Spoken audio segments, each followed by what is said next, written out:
Saya akan banyak membaca dari buku Filipi hari ini. Saudaraku, pertama Filipi itu buku sukacita. Kedua, Filipi itu ditulis dari penjara. Ya, betapa hebatnya seorang yang di penjara masih bisa bersukacita.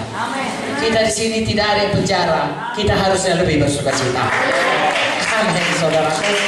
Ya, Filipi 1 ayat 6 berkata, akan hal ini aku yakin sepenuhnya, yaitu Ia yang memulai pekerjaan yang baik di antara kamu akan meneruskannya sampai kepada akhirnya pada hari Kristus Yesus.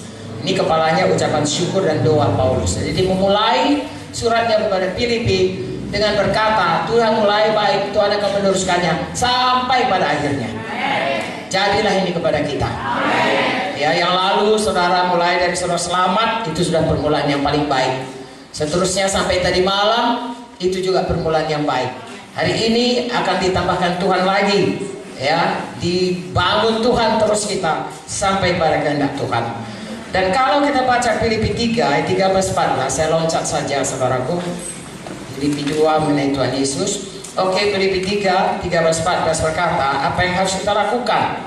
Sudah kita saudaraku sungguh menyadari Tuhan sudah mulai yang baik. Apakah yang kita lakukan seterusnya? Apakah kita kemudian tidak berbuat sesuatu? Kita terus maju. Ayat 13, saudara-saudara, aku sendiri tidak menganggap bahwa aku telah menangkapnya. Tapi ini yang kulakukan, aku melupakan apa yang telah di belakangku dan mengarahkan diri kepada apa yang ada di hadapanku dan berlari-lari kepada tujuan untuk memperoleh hadiah, yaitu panggilan surgawi dari Allah dalam Kristus Yesus. Amin. Dari Paulus dari mulai mengatakan, aku bersyukur sudah permulaan baik, lalu dia sambung kepada mari berlari-lari pada tujuan Tuhan. Kalau saudara baca buku Timotius, akhirnya dia berkata, aku sudah sampai pada akhir perjalananku. Jadi semuanya kita seharusnya mengikuti teladan ini. Alkitab ini ditulis supaya kita mengikuti teladan yang baik dan membuang atau tidak melakukan apa yang dilarang. Hari ini kita belajar saudaraku menatap ke depan masa depan kita, sebab yang di belakang itu tidak akan kembali. Hari ini tanggal 3 Juli, kapanpun gak akan pernah kembali. Bulan Juni, bulan April akan tetap maju. Tahun 2019 gak pernah balik. 2018 pasti akan maju terus. 2020, 2020 sampai Yesus datang. Jadi apa yang bisa kita lakukan adalah menatap ke depan. Haleluya. Ada juga firman Tuhan yang berkata, ya, pujilah Tuhan hai jiwaku, pujilah Tuhan hai segenap batinku. Benar? Jangan lupakan. Mengapa jangan lupakan kebaikannya? Kalau kita lupa kebaikannya, saudaraku, kita bisa distraksi. Buku Ulangan itu 5 buku pertama, buku Taurat, itu dituliskan mengingatkan kembali apa yang jadi sebelumnya. Mengapa diingatkan? Karena Musa berkata supaya kau ingat lagi, jangan kau lupa bagaimana kau dilepaskan Tuhan.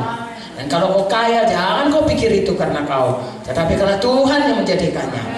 Kau dapat rumah nanti tanah-tanah kau, Tuhan semua melakukannya. Jangan kau lupa. Itulah gunanya buku Ulangan. Walaupun kemudian dikatakan Musa, biarpun ku bilang begini, nanti meper juga nya kau. Saudaraku, kita bertanggung jawab pada generasi kita.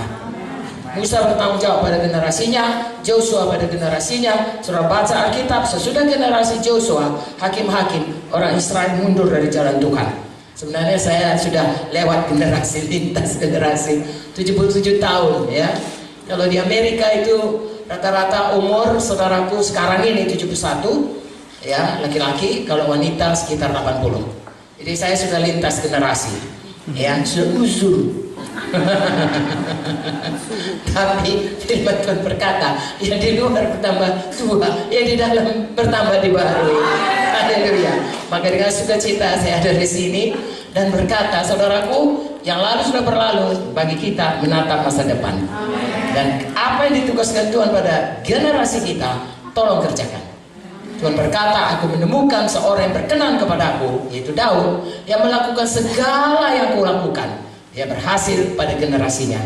Dan saudara lihat, saudaraku, betapapun Daud itu, saudaraku, dia berhasil. Salomo, ya, yang mulainya begitu bijaksana, dan tidak ada orang sekaya dia, tapi ujungnya, saudaraku, tidak begitu baik, ya. Tetapi siapapun kita, generasi kita, kita yang bertanggung jawab. Makanya sekarang saya ajak saudara menatap ke depan. Mengapa? Saya pernah membaca mengenai satu yang dinamakan E-Line di daerah negeri barat sana. Namanya E-Line itu, saudaraku, kalau kita di sini kan jalan-jalan provinsi, jalan apa. Mereka itu selain daripada jalan raya, ada jalan untuk sepeda. Waktu kami ke negeri Belanda, saudaraku, orang berkata kepada kami, hati-hati ya Pak Munte, ya Ibu dan anak-anak, jangan sampai orang yang bersepeda itu melanggar Anda atau Anda menabrak mereka, karena itu jalan sepeda itu hak penuh mereka. Artinya orang yang berjalan sepeda itu jalan dia, kita yang menunggu dia, khusus untuk dia. Lalu saudaraku, itu adalah jalan sepeda karena memang dianjurkan orang bersepeda supaya jangan polusi di negeri itu. Tetapi selain itu mereka punya yang dikatakan tidak selalu ada, kadang-kadang diadakan, namanya E-Line. Itu kita tahu semuanya, IKTP dan lain sebagainya ya. Artinya itu digunakan untuk orang yang suka pakai gadget. Di seluruh dunia sekarang, apalagi anak muda, orang tua juga saudaraku, mama opung-opung kayak saya pun, bayi-bayi pun sudah tahu pakai gadget ya. Mereka itu suka melihat begini, dan kalau saudara tahu kalau pakai gadget kan begini, nggak ada orang pakai gadget gini ya. Semua begini. Jadi banyak sekali kecelakaan karena mereka itu begitulah ya, terikatnya dengan gadgetnya itu, sehingga mereka itu tidak tahu nabrak tiang listrik, nabrak orang lain, bahkan meper ke jalan raya. Ada yang jatuh ke jalan lintas kereta api ya. Saya pernah, Vicky barangkali menceritakan, udah pun jatuh di tempat kereta api, polisi bilang cepat keluar, iya sebentar lagi, cek. Nah itulah dia saudaraku ya. Jadi dibuatlah E-Line itu pada satu hari saudaraku. Orang kemudian senang, lalu orang pikir akan selamanya dibuat. Tidak, pemerintah hanya buat itu satu hari untuk mengingatkan mereka bahwasanya kalau pakai ini hati-hati, kau bisa bahaya kalau matamu terus kemari. Saudaraku, hari ini saya mengajak saudara, jangan begini saja, yang lihat yang dekat aja, lihat pandang jauh ke depan. Amen. Karena kita punya masa depan. Hidup kita di dunia ini hanya sementara.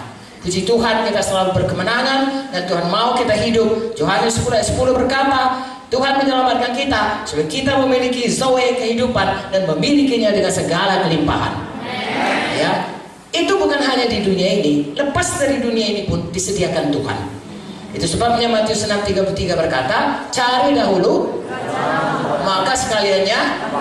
Jadi dunia ini kita cari dahulu apa yang dikatakan Tuhan kepada kita, kemudian apapun yang di dunia ini tambahkan Tuhan sampai pada hidup kekal. Tapi kebanyakan orang seperti yang punya gadget tadi, dia sibuk memperhatikan apa yang jadi bagi hidupnya untuk masa dekat ya, untuk hanya hidup di dunia ini atau hanya hidup untuk ya masa dekat lah, dan tidak memikirkan bahwasanya hidup kita ini ada satu hidup lagi, baik di dunia ini, baik sesudah di dunia ini, di mana kita harus berjalan pada jalan Tuhan. Haleluya.